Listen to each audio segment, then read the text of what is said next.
Gaurkoan ikusi dugu Erromako Inperioa erori zenetik eta Nafarroko Erresuma sortu bitartean gutxi gorabehera. Eta hori ikusi duguna da, hasteko Erromako administrazioa erori zenean zer nolako indarra hartu zuen Euskal Hizkuntz Komunitateak, eta bestetik ikusi dugu ere, aztertu dugu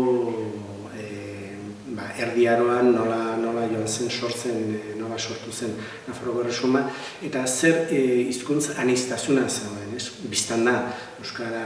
nagusia zen, baina horrek ez du esan nahi, gutartean ez zirela kokatu beste komunitate batzuk, okzitanoak, juduak, gaskonak, eta tartean zegoelarik Doneiakorako bidea, bide horrek erakarri zuen jende ugari gutartean gelitu zena. Horren barnean ikusi dugu bat euskara zegoela isolatua, hizkuntz komunitate desberdinak zeudela, eta hori guztiak denborarekin desagertu egin ziren, baina euskararena ez.